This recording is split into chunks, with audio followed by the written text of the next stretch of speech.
This is CBC Nova Scotia News. Tonight, housing ruling. A Dartmouth landlord loses a bid to move a family out of his duplex and move his daughter in. Interest rate drop. What does the latest move from the Bank of Canada mean for the local real estate market? And closing up shop. 2 longtime Halifax restaurants will soon be serving their last meals. A fairly cloudy day setting up for Saturday with cooler temperatures, especially along the Atlantic coastline. A better opportunity for some sunshine on Sunday. Your full forecast details are coming up. Good evening. A family in Dartmouth will be allowed to stay in the rental unit where they've lived for 13 years. The property owners wanted to move their daughter into the unit, but the tenants, who have 4 children, won their case in small claims court. And it's a decision one expert says is significant. Gareth Hampshire has that story. The parents of 4 children living in a Woodlawn duplex thought they might wind up homeless when their landlords announced plans to move their daughter into the home they'd rented for the last 13 years.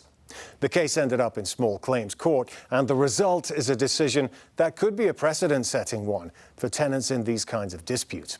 First, some background. Nova Scotia's Tenancy Act does have a mechanism that allows landlords to apply to take possession of a rental unit if a family member is moving in.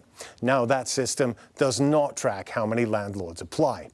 But CBC News has learned this does happen, although it's not always used in good faith. In this case, the small claims court adjudicators sided with the family of 6. And a major factor in the decision is that the renters were long-term tenants.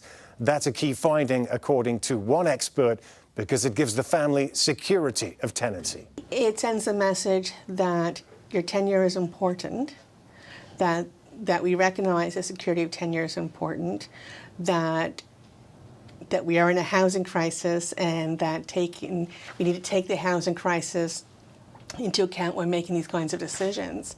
Now, Tammy Wohler does not know either of the parties, but has examined this decision and plans to reference it in her own cases when she represents tenants in the future.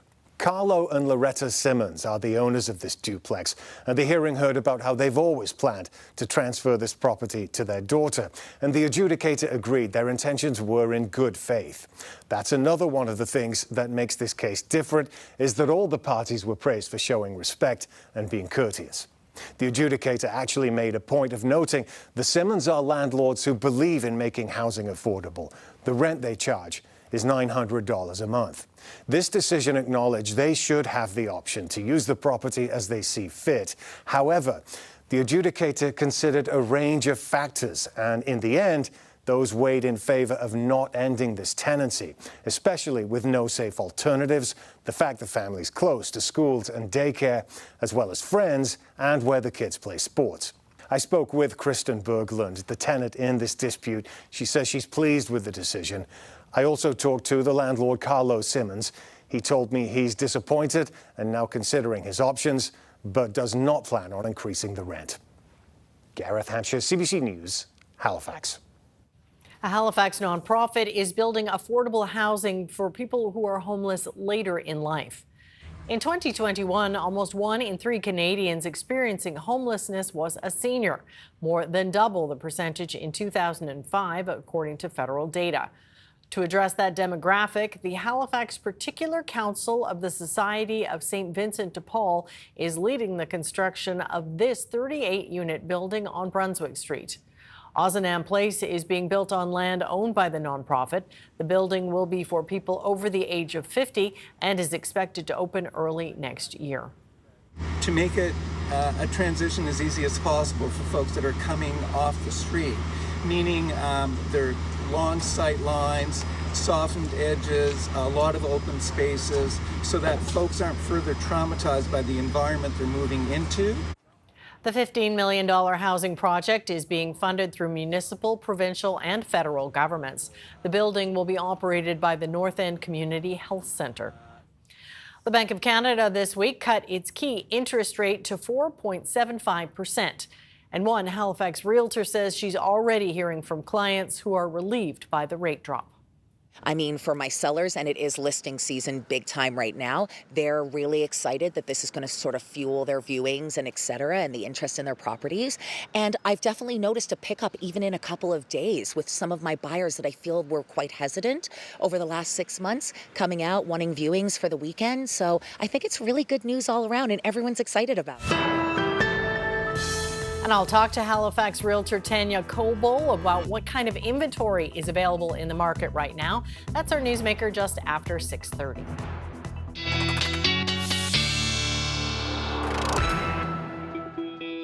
All right, Ryan, the weekend is here. Some chances of sunshine, right? Good weekend for house hunting, perhaps. That is true. Yeah, just make sure you've got a house to duck into if we do have a shower coming down. Now, the showers, they aren't going to be, definitely not ones that keep us inside for hours on end. They're going to come, they're going to go. Let's walk you through it with your timeline. High temperatures out there today. You can see high teens, low 20s in most cases. That's going to be a similar story for tomorrow, but will be cooler along the Atlantic coastline on the other side of this band of showers, which is making its way in as we speak. The winds behind that band, behind that little frontal boundary, are shifting to east-southeast, and so a real cooler setup taking shape along the Atlantic coastline. So tomorrow temperatures are going to be ranging between around 13 and 16 degrees for southern areas of the province. In the north, where we're going to be seeing a better chance of some sunshine breaking through, temperatures are going to be into the high teens and low 20s. 18 to 22 looks to be about the range there. And this is where we have a better chance of seeing some sunshine breaking through as well. The Atlantic coastline, not so much, though the shower chances will be, again, just isolated. Sunday, a chance for showers again, but a better chance that we'll see some sunshine mixing in for everybody, especially Sunday afternoon. Temperatures, high teens, low 20s, and the best chances of, 23, 24 degrees with a west to southwest flow on Sunday are going to be back towards the Annapolis Valley and the Northumberland shore. We'll walk you through this with your hour-by-hour weekend forecast details and your 7-day coming up in just a few minutes, Amy. All right, sounds good. Thank you, Ryan. Thank you. Well, police are asking for the public's help in identifying a suspect in a shooting that happened in Dartmouth on Monday. Officers were called to the 100 block of Colford Avenue at 6:40 on Monday morning. They found a man who had been shot. He was taken to hospital and treated for non-life-threatening injuries. Police say the suspect fired multiple shots at the man who was waiting at a bus stop. They say the suspect got away on a motorcycle. Officers believe the suspect was around the McKay Bridge shortly after the shooting. Halifax police released these images earlier today, and anyone with information about the suspect is asked to contact police. And police are warning about a credit card scam where someone calls pretending to be a bank employee and then shows up at the person's home. The scammers say the person's credit cards have been cloned and pressure them to act quickly or else they won't be reimbursed. In this incident from May 24th, the victim was told they needed to surrender their cards to an employee who would be coming to the residence to pick them up. The suspect in this incident was seen driving in a black Toyota RAV4. Police say if you receive a phone call like this, do not provide any information and hang up the phone. Anyone with information about this person or similar incidents is asked to call police. The union representing faculty at Dalhousie University recently passed 2 motions at its annual general meeting related to the Israel-Hamas war. One motion condemns all forms of violence against civilians and Israeli attacks on schools and universities in Gaza. The second calls for Dalhousie to suspend formal partnerships with Israeli academic institutions and to boycott organizations and companies. Andrew Lamb explains. Some Dalhousie faculty are condemning Israeli military attacks on educational institutions in Gaza. On Thursday, Israel attacked a Gaza school in what it said was a targeted strike on Hamas fighters, killing dozens of people. The school is run by the United Nations Palestinian Refugee Agency and was sheltering 6,000 displaced people. And in May, Reuters reported that all 12 of Gaza's higher education institutions had been destroyed or damaged. Mohamed El Hazouri is an associate professor at Dalhousie University who helped write the 2 motions. It's very important to us as part of Canadian universities to say this is wrong and stand on the right side of history by saying this is wrong and we need to do everything we can do to stop this action, this attack on education. El Hazouri is a Palestinian refugee who arrived in Canada 17 years ago. For me, it hits personal. It is generational trauma. Ajay Parasram is another faculty member who helped write the motions. He says the academic boycott demanded in the motion is targeted at formal institutional partnerships. We understand that an institution is different from an individual, and individuals are not actually targeted in our motions. One program Dalhousie currently has is a 4-week exchange with Tel Aviv University for commerce and management students. Paris Ram says boycotts are a peaceful way to apply pressure to the Israeli government. It's not in and of itself sufficient, but every little step towards bringing about an end to this genocide is an avenue that we all have to pursue. Israel has denied allegations of genocide brought against it by South Africa at the International Court of Justice. In May, it told the United Nations top court it was doing everything it could to protect the civilian population during its military operation in Gaza. Andrew Lamb, CBC News, Halifax. The company behind the former Tuqua gold mine in Moose River has an idea for repurposing the site. Atlantic Mining has teamed up with renewable energy firm Natural Forces to explore whether the mine's open pits could be used as a hydro energy storage system. Water reservoirs in the pits would passively generate power through a turbine and feed it onto the grid when demand is high.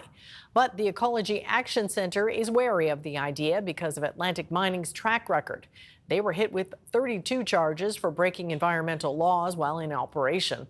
Atlantic Mining and Natural Forces are currently undertaking a feasibility study, which will be completed by the end of this year. Marine Atlantic says mechanical problems with its new ferry will delay crossings between Cape Breton and Newfoundland until June 26th. The company planned to begin summer sailings between North Sydney and Argentia on June 14th. However, a problem discovered last week with the Alisuinu's lubrication system is worse than first thought. Marine Atlantic says about 3,600 passengers will be affected. Those passengers will be rebooked on added crossings from Port Basque, and travel vouchers will be issued. The company has developed an accelerated schedule to accommodate extra travelers. And for news on another ferry, there is now a dedicated place for dogs on the ferry between Nova Scotia and PEI. The MV Confederation now has an indoor pet-friendly lounge. Before this, dogs would have to stay on a leash outside or in people's cars. In the lounge, there are 4 kennels and a water fountain. Up to 10 dogs are allowed in the lounge at once. A number of different ferry operators in the world, in our country as well, are doing something similar, and we felt it was high time that we actually pay attention and make sure that we're doing our very best to address our customers' needs. Pet doggy daycare and pet care can be expensive, and if you've got a hotel you're going to that's pet friendly and you can go on board a ferry that's pet friendly, then that's fantastic. There is no cost to use the space, but people do need to reserve in advance. Northumberland Ferry says if the pet lounge goes well, it could roll out on other vessels next year. It is getting harder to find a job in Canada. The percentage of unemployed ticked up slightly last month, even as the economy added more jobs. The jobless rate now sits at 6.2%. Economists say the number of jobs being created is not matching population growth.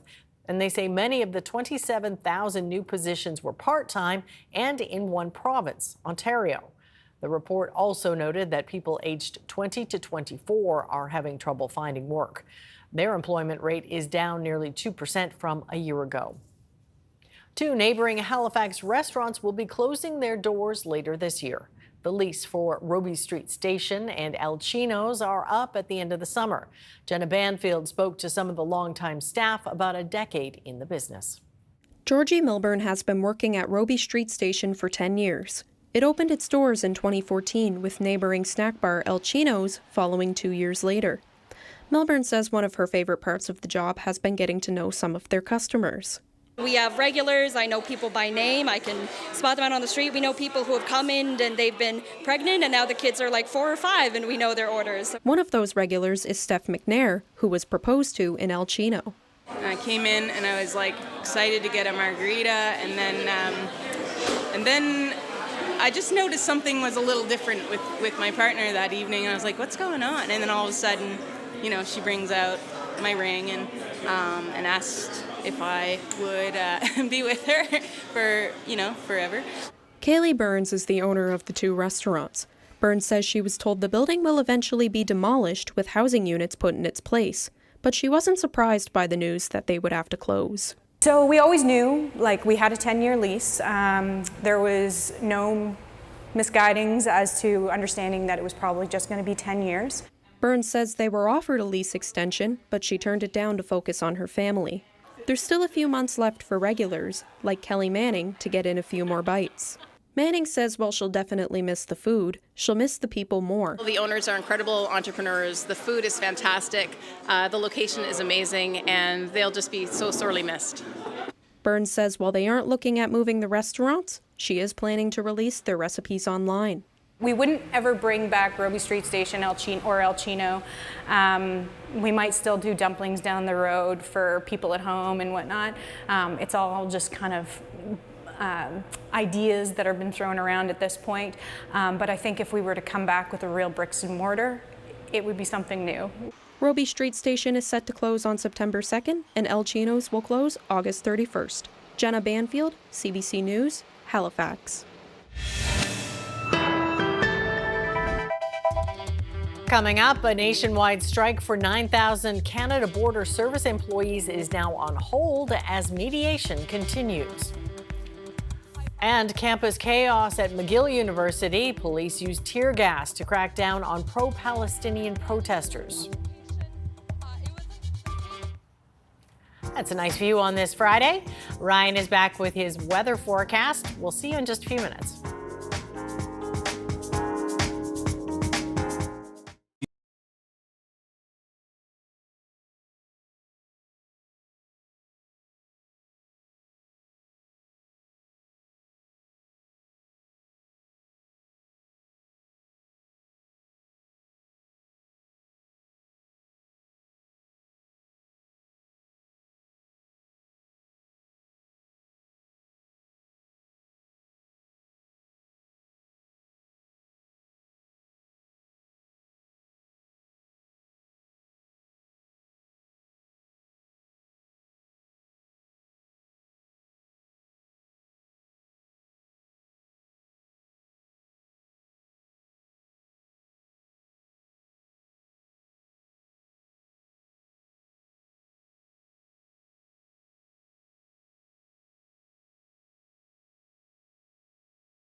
As you say, the weekend not a washout by any stretch. No. No.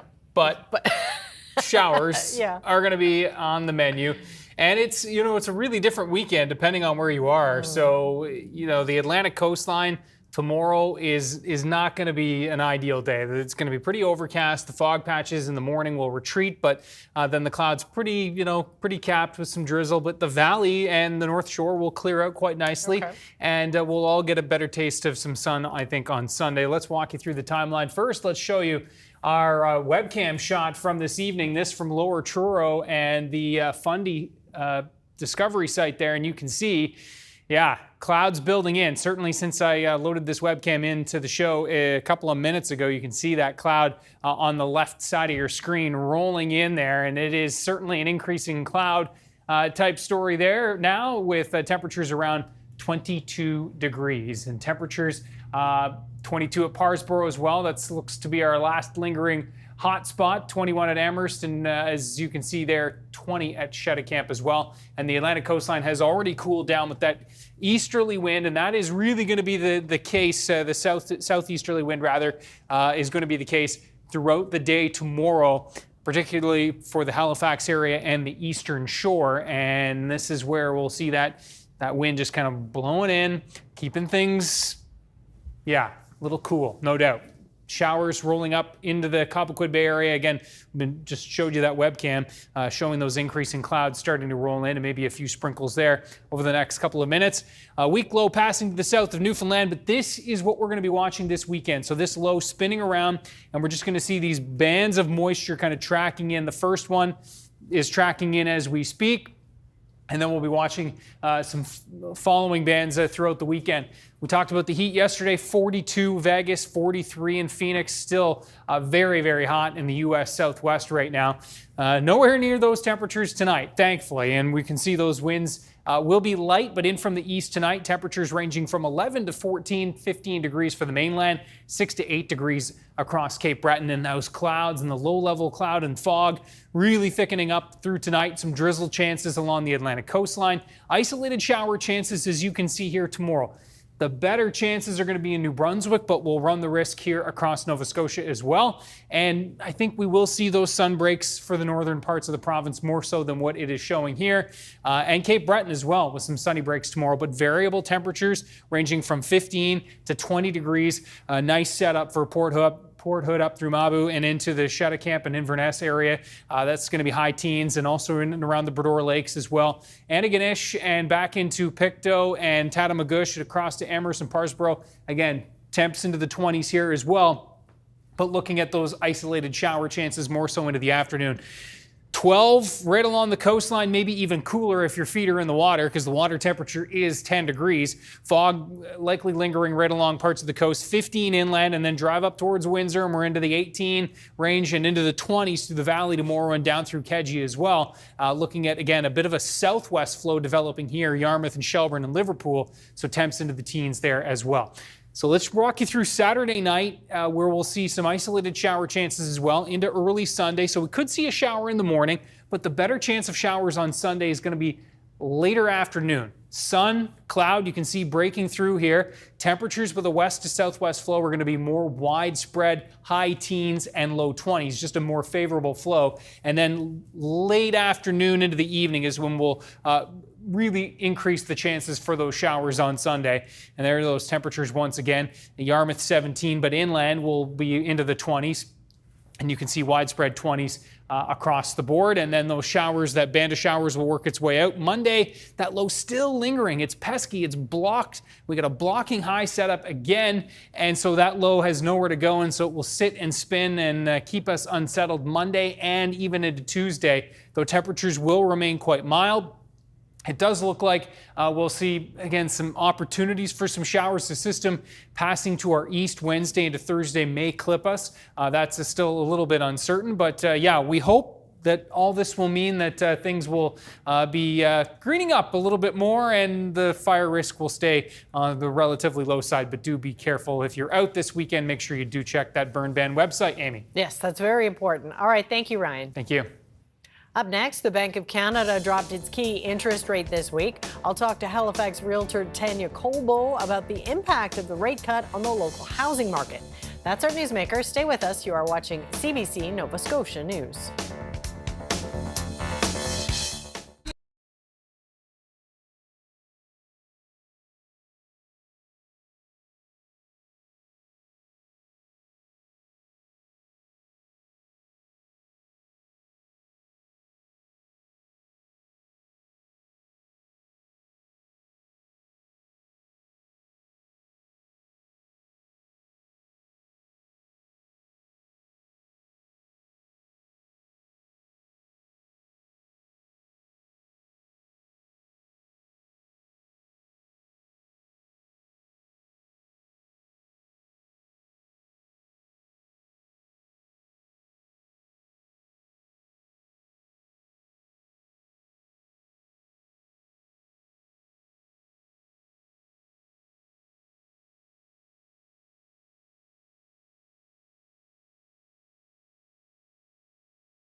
Some good news for mortgage holders this week. The Bank of Canada dropped its key rate to 4.75%. So the question is, what does that do for the real estate market? I'm joined by realtor Tanya Colbo. So just a couple of days since the announcement, what are you hearing from your clients? Everybody's ecstatic about it. I mean, for my sellers, and it is listing season big time right now, they're really excited that this is going to sort of fuel their viewings and et cetera, and the interest in their properties. And I've definitely noticed a pickup even in a couple of days with some of my buyers that I feel were quite hesitant over the last 6 months, coming out, wanting viewings for the weekend. So I think it's really good news all around, and everyone's excited about it. Now, many economists are saying there could be another drop next month in July. Are some people saying, well, we'll wait and see till that happens? Well, I think there are going to be some buyers that are going to hold out just a little while longer. I mean, it's only a month.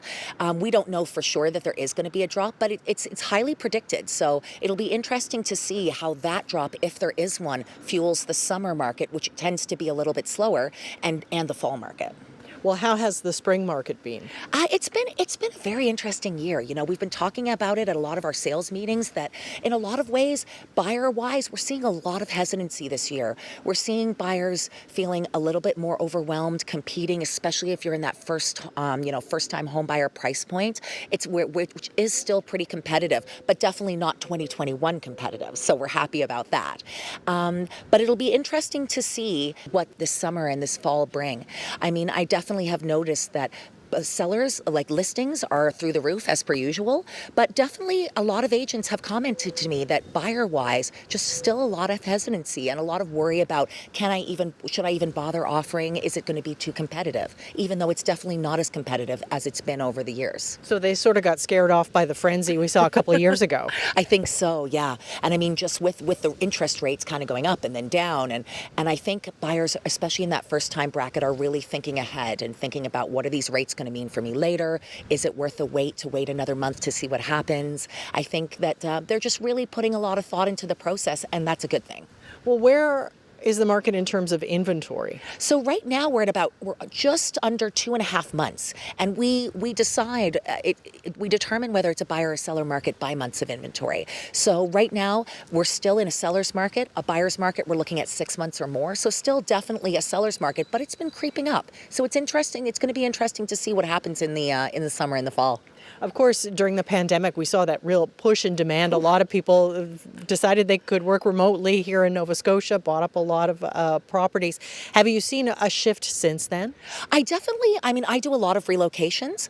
I've definitely seen relocations stay steady, but definitely not the push that, say, we were seeing in 2021. But definitely still a lot of people saying to me, I've got clients from Montreal, Ottawa, et cetera, that say, you know what, I can live anywhere, and I've decided I want to live on the East Coast, which we love.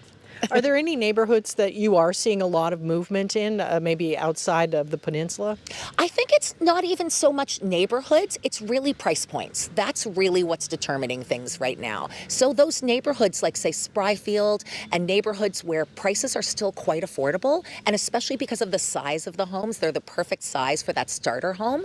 We're definitely seeing still listings there flying off the shelves. All right, well, if you can look into your magic ball and look toward later in the summer and the fall, what are you predicting? Well, you know what? Usually I say that, summer means it's downtime for realtors.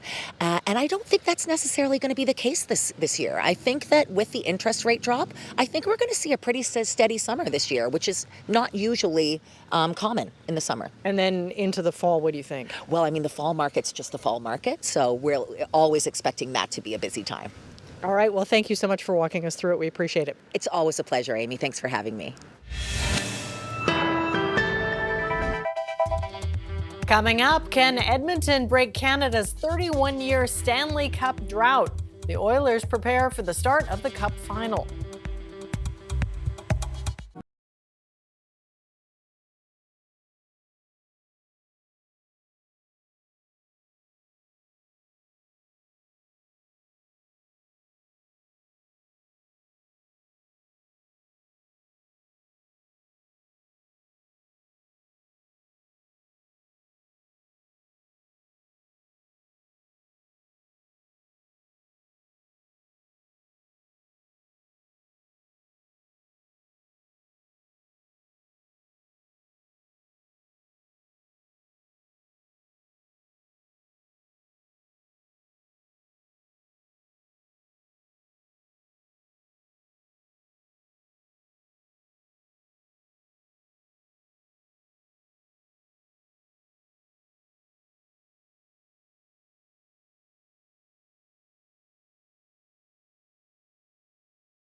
Welcome back. The deadline for a possible strike by thousands of Canada's border workers has been pushed to next Wednesday.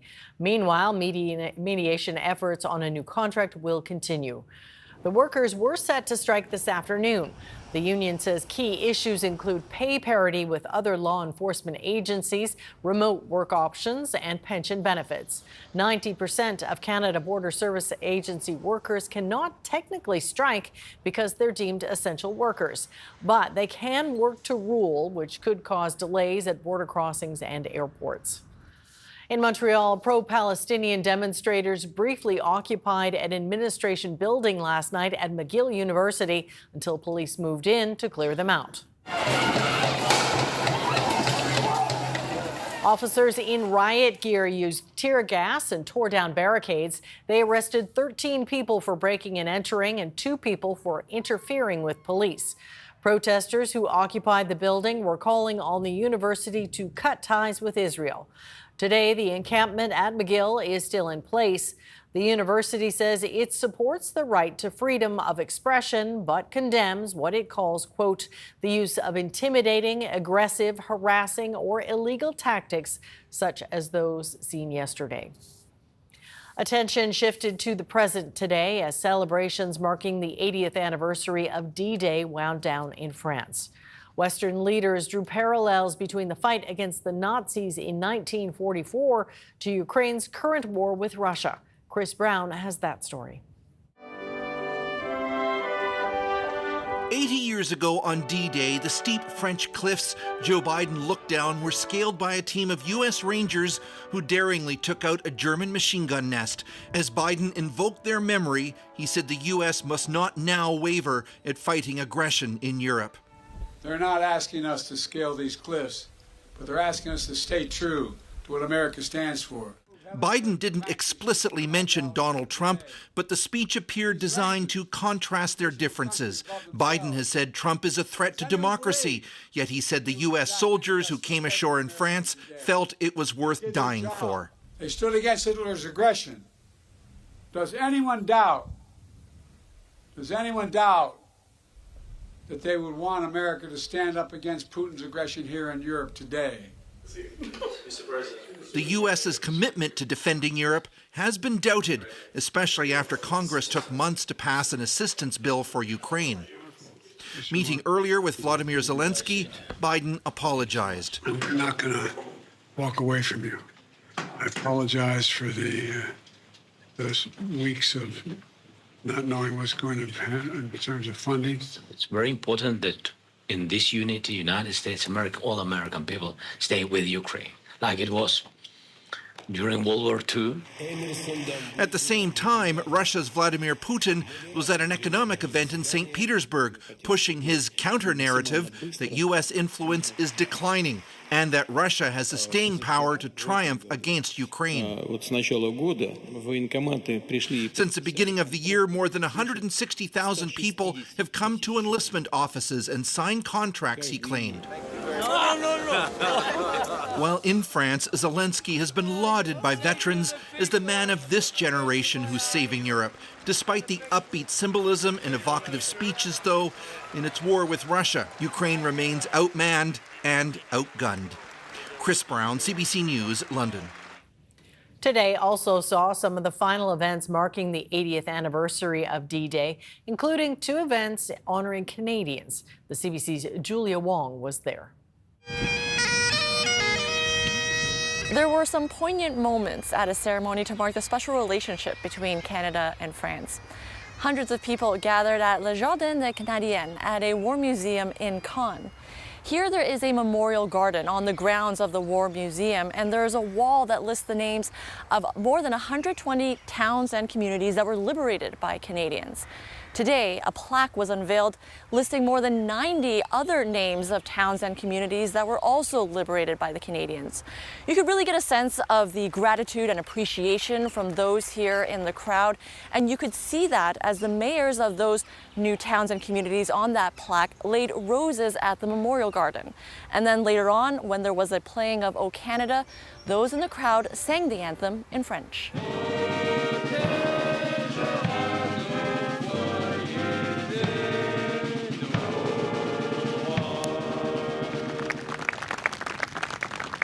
Earlier today, there was a round of applause as 10 Second World War veterans arrived at the Bretteville-sur-Lez War Cemetery.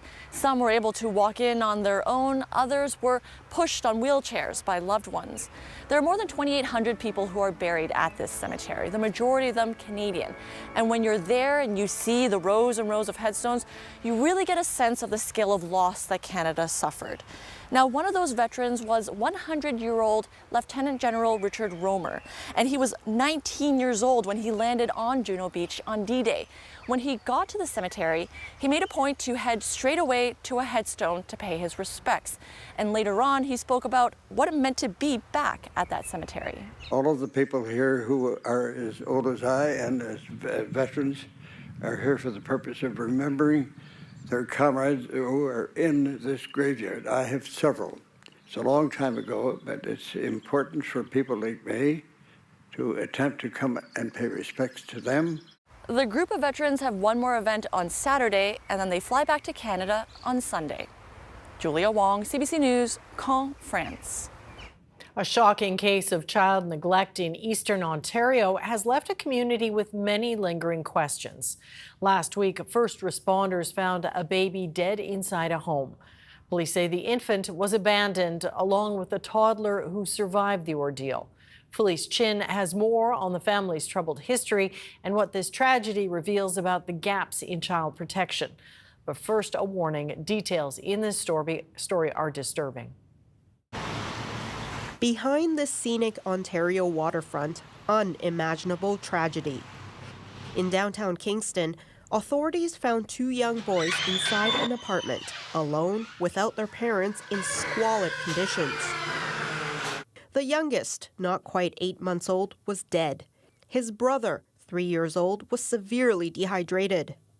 He was naked and had feces on his feet and whatnot. Their 32-year-old mother was located 45 kilometers away in the town of Napanee. She's now charged with negligence causing death, 2 counts of abandoning a child under 10 and failing to provide the necessaries of life.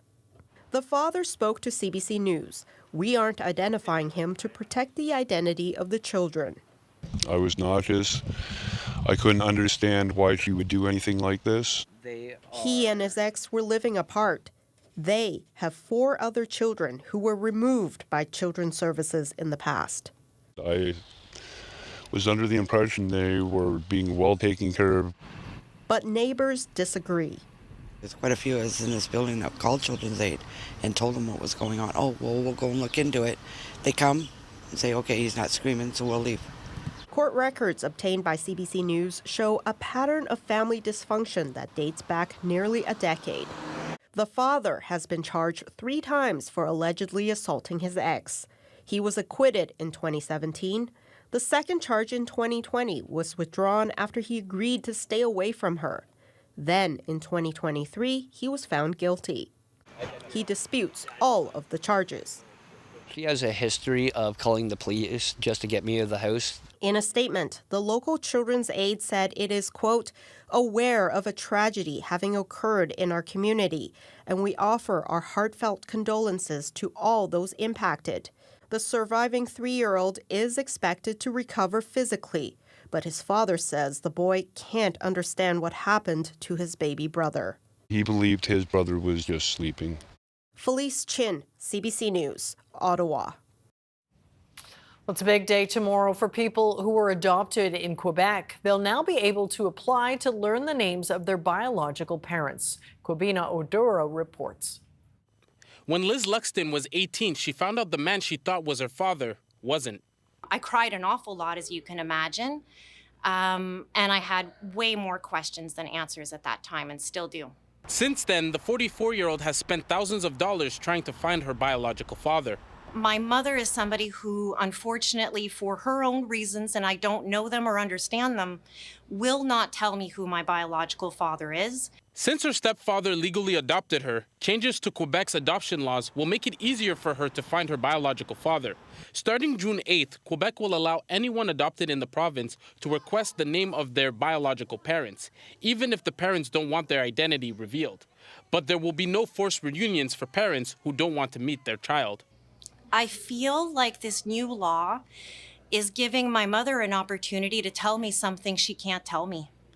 I feel like it's giving me the answers to the roots, or at least 50% of the roots of who I am. Quebec's Health and Social Service Ministry estimates between 30,000 and 70,000 adoptees could apply and warns applicants to be patient because there will be a backlog. Sometimes the families, the enlarged families, are wondering, why do they want to find us now? You know, they're afraid that we're looking for something. They're afraid that we want to come for whatever, for the will, for whatever. But we're not allowed that. All what we want is our identity and know where we come from.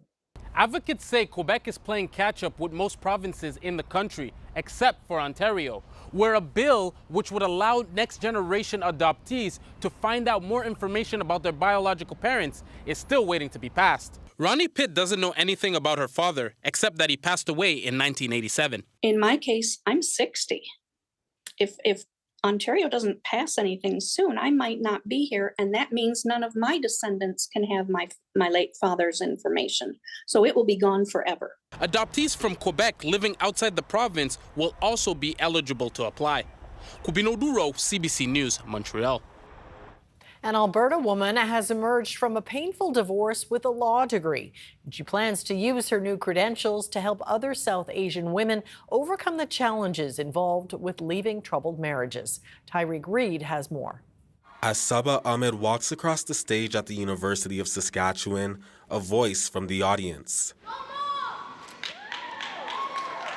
Go Mom, her son shouts. She's walking into a new law career, a career that was sparked by her divorce. The legal field is a very white, male-dominated field, so it was really hard for me to find a lawyer that I could relate to and that could really understand things from my perspective, being like a young South Asian woman with kids. So at the age of 39, the Edmonton woman decided to become a lawyer, but it came with great sacrifice, leaving her 3 children behind every other week to drive to Saskatoon, where she grew up, to attend law school.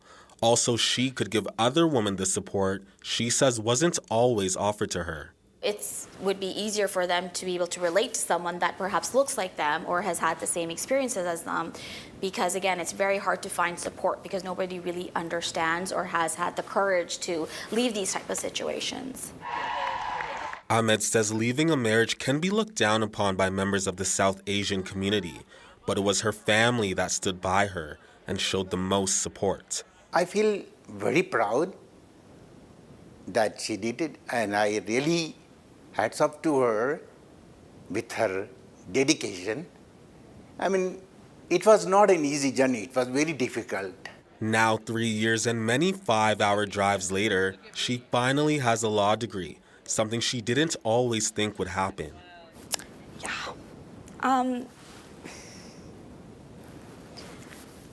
It feels amazing, and my heart is full. Ahmed plans to practice family law. Yeah, thank you. And she knows it will be challenging, but she's eager to take on what comes next. Tyreek Reed, CBC News, Saskatoon. Hockey fans will be tuning in tomorrow night for the start of the Stanley Cup Finals. And this time, there is a Canadian team to cheer for when the Edmonton Oilers take on the Florida Panthers. A Canadian team hasn't won the Cup in over 30 years. The CBC's Sam Sampson is in Sunrise, Florida, with more. Any Oilers fans hoping to come to games 1 and 2 are going to have to pass through Panthers territory. That's right, we are in Sunrise, Florida for the Stanley Cup Final. The Edmonton Oilers are the only Canadian team left in the playoffs, of course. That makes them Canada's team. Now, can they cut that 31-year drought short? It has been 31 years since any Canadian team has hoisted the Stanley Cup. The last team to do so was the Montreal Canadiens back in 1993. Now, the team itself, the Edmonton Oilers, the last time they even made it this far in the playoffs was 2006. That's right, 18 years ago, they faced off against the Carolina Hurricanes, and they lost in a heartbreaking Game 7. So with that in mind, fans are fired up and cheering on the Edmonton Oilers. I'm gonna need to cheer from all Oilers, of course, because my heart is in Edmonton. As soon as the game ended, the last game ended, we just booked the flights and we figured it out from there. So we were thinking about it since Friday when the games were closed. And he made the calls, pulled the trigger. I think it's romantic for everybody, really. I mean, I'm sure we're not the only couple that had a first date going to an Oilers game. So when you think of Florida, you might not think of hockey right away, but maybe it's time to reconsider that. A team from this state has been in the Stanley Cup Final for 5 consecutive years, including this year. The Florida Panthers, this is their second time back in a row trying to win the Cup. Last year, the Vegas Golden Knights defeated them, and so they are hungry for a win, but the Oilers say they are ready for a battle. Growing up, everyone dreams about winning the Cup, and that's something that they're chasing and we're all chasing. And obviously, with how good of players they are, and they want to cement their legacy as well, right? And they know that to be one of the greats, winning is part of that too. It's the hardest trophy to win in sports, and just a great opportunity here. 2 things you want to know if you are an Oilers fan coming down here. One, between Edmonton and Sunrise, Florida, is the largest geographical difference between Stanley Cup Final cities ever in NHL history, so get ready for a trek. The other thing, look, if you're from the prairies, you are in for some heat and some humidity, so get ready. Game 1 is on Saturday. Sam Sampson, CBC News, Sunrise, Florida. Well, Pat Sajak will take his final turn as host of Wheel of Fortune tonight. Letter Turner Vanna White paid an emotional tribute to her co-host and friend of 41 years. You're like a brother to me, and I consider you a true lifelong friend who I will always adore. I love you, Pat.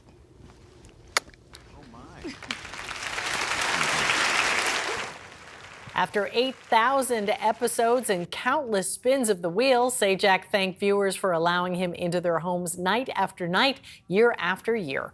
He announced his pending retirement last year. Ryan Seacrest is set to succeed him, and Vanna White will stay on as co-host until at least 2026. We're back after this.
All right, even though it's not perfect weather for the weekend, it is still the weekend. It's true.